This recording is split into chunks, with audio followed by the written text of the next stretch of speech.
ढोलक की थाप और महिला संगीत के बीच बैठी हुई तपस्या की नजर काजल और पायल पर थी, जो दौड़ दौड़ कर अपनी सहेली विधि की शादी के सारे काम संभाल रही थी। तपस्या ने अपनी बहन रमा से कहा, रमा, शायद आज मेरा तुम्हारी बेटी की शादी में आना सफल हुआ। कब से देख रही हूं, ये दोनों लड़कियां बहुत काम कर रही हैं। मुझे इन्हें अपनी बहू बनाना है। हैं कौन ये लड़कियां? ये दोनों विधि की सहेलियां हैं। लड़कियां बहुत अच्छी हैं, मगर तुम्हारे बेटों के लायक नहीं है। बाप बहुत गरीब है, मजदूरी करता है, देने के लिए फूटी कौड़ी नहीं है उसके पास। मुझे कुछ नहीं चाहिए। दहेज तो हमारी तीनों बड़ी बहुएं भी लेकर आई थी, पर संस्कार नहीं लाई। तुम कुछ भी करके इनके पिताजी से राहुल और दीपक की शादी की बात करो। हाँ, भला इतना सुनहरा मौका कौन हाथ से जाने देता है। घर मुंह मांगा रिश्ता आया है, ये सोचकर उनके पिताजी ने शादी के लिए हाँ कर दी। कुछ दिनों बाद उनकी शादी हो गई और वो ससुराल चली गई। तपस्या ने कहा, रीमा, नेहा, सुहानी, अपनी देवरानियों का स्वागत करो और उन्हें अंदर ले आओ। मम्मी जी, आपने तो हमारी नाक ही कटा दी। क्या आपको दुनिया में लड़कियां नहीं मिली थी जो इन गरीब लड़कियों को बहू बना लाई और उम्मीद करती हैं कि हम उनका स्वागत करें? हाँ, इनसे अच्छी तो मेरी बुआ की लड़की थी। शादी में गाड़ी देने के लिए तैयार थे और कैश अलग। मगर अब आगे क्या ही कहूँ। मम्मी जी, जो भी करना है आप कीजिए। हम गर्मी में इतनी देर खड़े नहीं रह सकती। चलो दी, कमरे में चलते हैं। ये कहकर वो तीनों चली गईं। तपस्या ने अपनी दोनों बहुओं की आरती उतारी और उन्हें अंदर ले आईं। काजल और पायल अपनी जेठानियों के पैर छूने चली तो रीमा बोली, अरे बस बस, ये सब रहने दो। इतना झुकने से कहीं तुम्हारा ये चीप क्वालिटी लहंगा ना फट जाए। ये कहकर वो तीनों जोर से हंस पड़ी। काजल और पायल को उनकी बात सुनकर बहुत दुख हुआ। तपस्या ने कहा, बहू, इनकी बातों का बुरा मत मानना। ये तीनों इसी तरह की बातें करती हैं। अच्छा सुनो, बहुत गर्मी हो रही है, तुम दोनों अपने कमरे में जाओ और ये कपड़े बदल लो। वो दोनों अपने अपने कमरे में चली गईं। तीनों बड़ी बहुएं आपस में बतियाने लगीं। रीमा बोली, सासू माँ गर्मी तो ऐसे बता रही हैं जैसे उनकी गरीब बहुएं दहेज में एसी लेकर आई हों। हमें क्या फर्क पड़ता है, उन्हें लेने दो ना गर्मी के मजे। अगली सुबह, मम्मी जी उठो, चाय ले लो। तपस्या ने आंखें मलते हुए घड़ी की तरफ देखते हुए कहा, अभी तो 6:30 बजे हैं। तुमने इतनी जल्दी चाय बना दी? मम्मी जी, हमारे गांव में तो सुबह 5 बजे चाय बन जाती है। हम सबको सुबह जल्दी उठने की आदत है। हाय, जुग जुग जियो बेटी। तुम्हारी जेठानियों की गुड मॉर्निंग तो 9:30 बजे होती है। कोई बात नहीं मम्मी जी, जब तक दीदी उठकर आती हैं, हम दोनों तब तक रसोई में खाने की तैयारी करती हैं। जब तक तीनों बड़ी बहुएं उठी, काजल और पायल रसोई में खीर, दम आलू, मखनी दाल, रायता बना चुकी थी। बस पूड़ियां सेकनी बाकी थी। तीनों बहुएं उठकर रसोई में आईं तो उनकी तैयारियों को देखकर हैरान हो गई। लगता है रात भर गर्मी के मारे तुम दोनों को नींद नहीं आई, इसीलिए सुबह सुबह इतना कुछ बना लिया। वही तो, मायके से एसी मिला होता तो इन्हें भी हमारी तरह चैन की नींद आती। पंखे की हवा में तो लगता है रात भर देवर जी इनके पसीने पोंछने में रह गए होंगे। इनको ससुराल में पंखा मिल गया, ये बहुत बड़ी बात है। गांव में तो इनके पास केवल हाथ का ही पंखा होता होगा। तपस्या पीछे खड़ी उनकी सारी बातें सुन रही थी। बस करो बहू, बस करो। बदतमीजी की हद होती है। ये गरीब हैं तो इसका मतलब ये नहीं कि तुम इनका मजाक उड़ाओगी। तुम तीनों से लाख गुना बेहतर हैं ये दोनों। जाओ, जाकर कुछ काम धाम कर लो। हाँ। अरे चलो यहाँ से, यहाँ तो पीछे समस्या जी खड़ी हैं। हाँ। इसी तरह दिन गुजरते जा रहे थे। बड़ी बहुओं को लगा कि गरीब होने के बावजूद भी उनकी सास उन गरीब बहुओं की बहुत परवाह करने लगी हैं। लगता है पानी सिर से ऊपर जा रहा है। आज आने दो विनय को, रात में इनके कमरे की बिजली कटवा देती हूँ, फिर देखती हूँ कि कैसे सोती हैं ये दोनों पंखे की हवा में। दीदी, एक रात में ही अक्ल ठिकाने आ जाएगी। सच मजा ही आ जाएगा। रात में जब सब सो गए तो विनय ने अपनी बीवी के कहने से उनके कमरे की बिजली काट दी। गर्मी बहुत ज्यादा थी। कमरे में बिना पंखे के सोना बहुत मुश्किल था। बहुत गर्मी है, चलो दीपक छत पर चलते हैं। शायद पायल के कमरे की बिजली भी चली गई। पायल भी राहुल के साथ बाहर खड़ी हुई थी। मुझे अच्छा नहीं लग रहा कि नई नवेली बहुएं छत पर जाकर सोएंगी। अरे परेशान क्यों होते हो? गांव में भी तो हम सब खुली छत पर सोते थे। ताज़ा ठंडी ठंडी हवा में सोने का मजा ही कुछ और है। पायल और काजल दोनों अपने पति के साथ छत पर जाकर सो गईं। सुबह में तीनों जेठानियां उनकी हालत देखने के लिए बेताब थीं, लेकिन आज वो दोनों देर से उठी। लगता है रात भर सोई नहीं हो, इसीलिए आज देर से उठी हो। अरे नहीं दीदी, वो तो शुक्र हो बिजली का जो रात में कट गई। बड़े दिनों बाद छत पर ठंडी हवा में ऐसी चैन की नींद सोए, इसलिए आँख ही नहीं खुली। उनकी बातें सुनकर रीमा का तो चेहरा ही उतर गया। उनकी अक्ल के घोड़े दौड़ने लगे कि अब क्या करना चाहिए जिससे वो गर्मी में परेशान हो जाएं। अगले दिन उन्होंने सोचा कि उन दोनों से ऐसा खाना बनवाया जाए जिससे वो घंटों रसोई में लगी रहें, मगर काजल और पायल सब कुछ फटाफट निपटाकर फ्री हो जाती। मन तो करता है कि नहाने जाएं तो उन पर उबलता पानी डाल दूं। दीदी, ये काम तो मैं कर दूंगी। जैसे ही ये नहाने जाएंगी ना, मैं टंकी में गर्म पानी डाल दूंगी। इतना गर्म पानी कौन करेगा दी? पागल, आज ताज़ा पानी नहीं भरेंगे। टंकी का पानी खुद गर्म हो जाएगा और थोड़ा गर्म और मिला देंगे। सिंपल। काजल नहाने गई हुई थी। नेहा ने पहले ही छत पर गर्म पानी करने के लिए रॉड लगाई हुई थी। नेहा और सुहानी भी वहीं खड़ी बहुत खुश हो रही थी, लेकिन जैसे ही उसने गर्म पानी टंकी में डालने के लिए बाल्टी उठाई, उसका पैर फिसल गया और उबलता पानी उन तीनों के पैरों पर गिरा। वह जल गईं और तेज तेज रोने चिल्लाने लगी। उनके चिल्लाने की आवाज सुनकर सब दौड़े। काजल भी जल्दी से बाथरूम से निकलकर छत पर दौड़ी। छत पर जाकर देखा तो उन तीनों के पैरों में मोटे मोटे फफोले पड़ गए थे। मुझे समझ में ये नहीं आ रहा कि तुमने छत पर पानी क्यों गर्म किया और यहाँ टंकी के पास खड़ी होकर उबलते पानी का क्या कर रही थी? अरे छोड़ो मम्मी जी, अभी हमें इन तीनों को अस्पताल ले जाना चाहिए। जब तक ये सच नहीं बताएंगी ना, कोई इन्हें अस्पताल नहीं ले जाएगा बहू, समझी? वो तीनों जलन के मारे छटपटा रही थी। रीमा रोते हुए बोली, मम्मी जी, हमें माफ कर दो।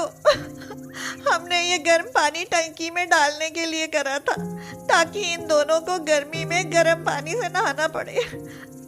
हाय, लेकिन हमें क्या मालूम था कि हम ही जल जाएंगे। ये सब मेरी योजना थी और मुझे इसकी सजा मिल गई। हमने इन दोनों को बहुत सताया और हमें उसका फल मिल गया। अब हमें अस्पताल ले चलो, ये तकलीफ अब सहन नहीं हो रही। कर भला सो हो भला, कर बुरा सो हो बुरा। अब भुगतो और तड़पती रहो यहीं पर। काजल और पायल बहू, चलो नीचे, इन्हें मरने दो यहीं। तीनों बड़ी बहुएं तपस्या के पैरों में पड़ गईं और माफी मांगने लगी। काजल ने कहा, दीदी, हम तो आपकी छोटी बहन जैसी हैं। माफी मांगकर शर्मिंदा मत करो। चलो, हम तुम्हें अस्पताल ले चलते हैं। वो दोनों अपनी तीनों जेठानियों को टैक्सी से हॉस्पिटल ले गईं और पट्टियां कराकर घर ले आईं। दोनों गरीब बहुओं ने उनकी खूब सेवा करी। कुछ दिनों बाद बड़ी बहुओं ने काजल और पायल के कमरे में भी एसी लगवा दिया और फिर पांचों बहुएं अमीरी गरीबी का फर्क बिटाकर प्रेम से रहने लगी। रमा शहर में रहती थी। उसका बेटा रमेश एक बड़ी कंपनी में नौकरी करता था और बेटी महक कॉलेज में पढ़ती थी। रमा का परिवार अच्छा खासा अमीर परिवार था। एक दिन रमा घर में बैठी चाय पी रही थी कि तभी गांव से उसकी गरीब सहेली शांता का फोन आता है। बहन, मैं बहुत बीमार हूँ। मेरी जिंदगी का अब कोई भरोसा नहीं। मुझे तो बस अपनी बबली की चिंता है। मेरे मरने के बाद पता नहीं इस बेचारी का क्या होगा। अरे तू चिंता ना कर, मेरे होते तेरी बबली को कुछ ना होगा शांता। भूल गई क्या, मैंने तेरी बबली को अपने घर की बहू बनाने का वादा कर रखा है। वह तो मैं नहीं भूली, पर जितना जल्दी हो सके मेरे जीते जी है काम कर लो बहन। हाँ ठीक है, तू चिंता ना कर। मैं रमेश और महक को साथ लेकर अभी गांव आ रही हूँ। हाँ। रमा को जैसे ही यह खबर मिलती है, वह रमेश और महक को साथ लेकर तुरंत गांव में आती है। मगर उनके गांव में पहुंचने से पहले ही शांता दुनिया से कूच कर जाती है। यह क्या शांता, मेरे यहाँ पहुँचने से पहले ही दुनिया छोड़ चली। बबली बेटी, तू चिंता ना कर, आज से मैं ही तेरी माँ हूँ। यह कहकर रमा बबली को अपने साथ शहर ले आती है और रमेश और बबली की शादी करवा देती है। रमा शादी के बाद बबली को समझाते हुए कहती है, बबली बेटी, यह शहर है, यहाँ गांव का गवारपन नहीं चलता, इसलिए शहर वालों की तरह समझदार बनकर रहना सीख लेना।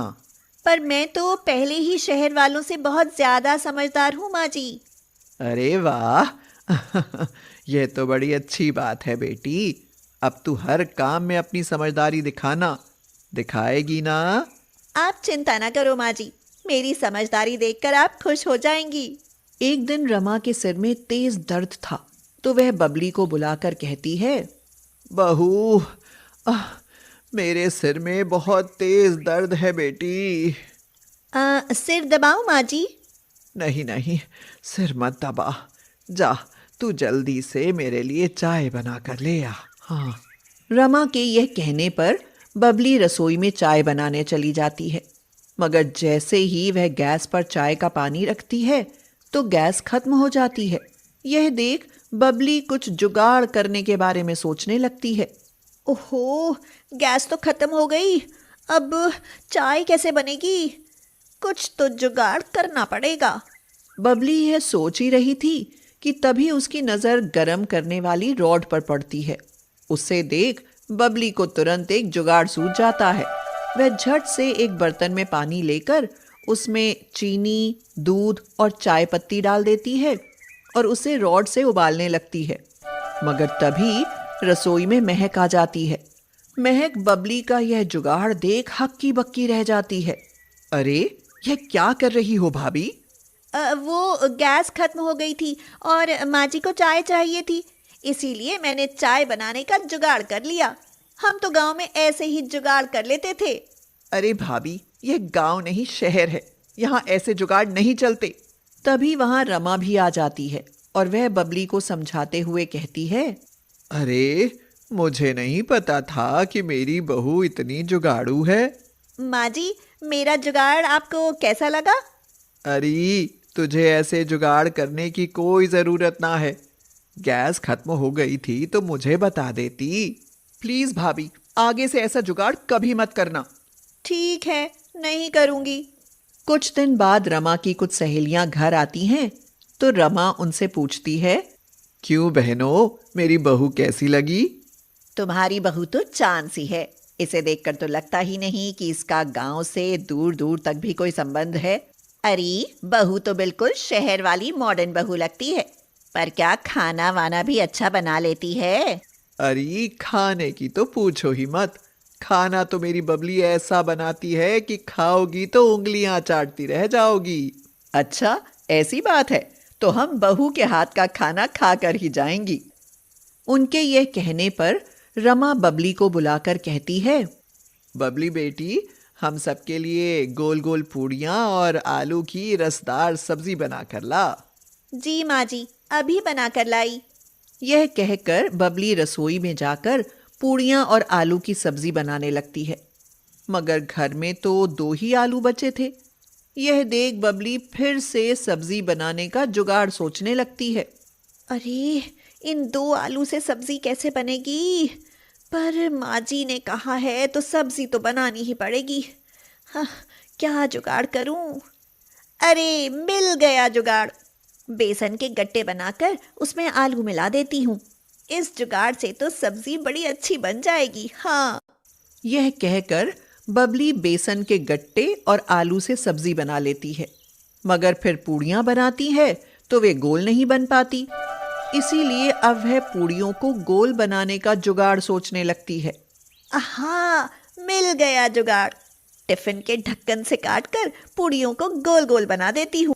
यह कहकर वह अपने जुगाड़ से गोल गोल पूड़ियाँ और सब्जी बना लेती है और उसकी बनाई सब्जी और पूड़ियाँ सबको बहुत पसंद आती हैं। अरे वाह, बहू ने सब्जी और पूड़ियाँ तो बहुत अच्छी बनाई हैं। गोल गोल पूड़ियाँ और यह आलू मिक्स गट्टे की सब्जी तो बड़ी स्वादिष्ट बनी है। वाह रमा बहन, खाकर आनंद आ गया। मेहमानों के जाने के बाद रमा बबली की बड़ाई करते हुए कहती है, वाह बहू, तूने तो कमाल ही कर दिया। पर सुन, पर तुझे इतनी गोल गोल पूड़ियाँ और यह आलू मिक्स गट्टे की सब्जी बनाने का आइडिया कैसे आया? बात यह है माँ जी कि यह सब मेरे देसी जुगाड़ का कमाल है। घर में 2 ही आलू बचे थे तो मैंने बेसन के गट्टे में आलू मिक्स कर सब्जी बनाने का जुगाड़ कर लिया। और तूने इतनी गोल गोल पतली पतली पूड़ियाँ कैसे बनाई?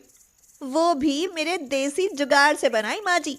मैंने तो ना टेढ़ी मेढ़ी पतली पतली पूड़ियाँ बेली और उस स्टील वाले टिफिन के ढक्कन से काटकर गोल बना ली। बस हो गया जुगाड़। यह सुनकर रमा हैरान रह जाती है और बबली से कहती है, बहू, तुझे समझाया था कि तू ये देसी जुगाड़ करना छोड़ और तेरी जो समस्या हो वे हमें बता दिया करना। ठीक है माँ जी, आगे से नहीं करूँगी। अब करूँगी कहने से काम नहीं चलेगा भाभी। अब तो कसम खा लो कि जुगाड़ करने की सोच को छोड़ दो। ठीक है ननद जी, छोड़ दूंगी। उस दिन के बाद बबली जुगाड़ करने की बात तो मानो भूल ही जाती है। कुछ दिन ठीक ठाक गुजर जाते हैं, मगर फिर एक दिन जब सब घर में बैठकर बातें कर रहे होते हैं तो घर में अचानक कड़वा धुआं फैलने लगता है। धुएं से सबका दम घुटने लगता है। रमेश पूछता है, अरे ये धुआं कहाँ से आ रहा है? ये धुआं तो मेरी जान निकालेगा माँ।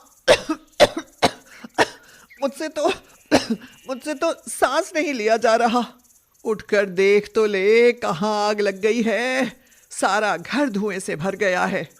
महक रसोई में जाकर देखती है तो हैरान रह जाती है। बबली नीम की सूखी पत्तियों से धुआं फैलाने में लगी थी। भाभी, अरे ओ भाभी, ये क्या कर रही हो? घर को नीम के कड़वे धुएं से क्यों भर रही हो? हमें मारने का इरादा है क्या? आपको नहीं ननद जी, मच्छरों को मारने का इरादा है। घर में बहुत मच्छर हो गए हैं, नीम के धुएं से सब मर जाएंगे। यू फूल, ये क्या कर रही हो? मच्छर भगाने के तो और भी बहुत से तरीके हैं। पर यह देसी जुगाड़ है। बबली का यह नया जुगाड़ देख रमा तो अपना माथा ही पीट लेती है। बबली के नए नए जुगाड़ देख उसका पारा गर्म हो जाता है और वह बबली को डांटते हुए कहती है, क्यों री बबली, बता, तू ये जुगाड़ करने से बाज आएगी कि नहीं? मैं तो बस देसी तरीके से मच्छर भगाने की कोशिश कर रही थी माँ जी। तुझे मना किया था ना कि ऐसी कोशिशें मत किया कर। तेरा ये गवारपन यहाँ नहीं चलेगा। फिर से भूल हो गई माँ जी। पर इसे अपनी आखिरी भूल समझना। हाँ, आगे से ऐसा कोई जुगाड़ किया ना तो जिस गांव से आई है वहीं छोड़ाऊंगी, समझी? यह सुनकर बबली डर जाती है और उसी दिन से जुगाड़ करने की बात हमेशा के लिए भूल जाती है। आज तो जो हुआ सो हुआ, पर आज के बाद जुगाड़ करने की बात मन में भी नहीं लाऊंगी। हाँ। इस तरह कुछ दिन और बीत जाते हैं। एक दिन रमा को सर्दी, खांसी और जुकाम हो जाता है। वह कई तरह की दवाइयां लेती है मगर आराम नहीं लगता। अपनी बिगड़ी हालत देख रमा बबली से कहती है, सुन रही मेरी जुगाड़ी बहू, क्या मेरी इस बीमारी को ठीक करने का भी कोई जुगाड़ है तेरे पास? जुगाड़ तो है माँ जी, पर मैंने अब जुगाड़ करने से तौबा कर ली है। तुम तो अपने जुगाड़ से तौबा ही किए रहो भाभी।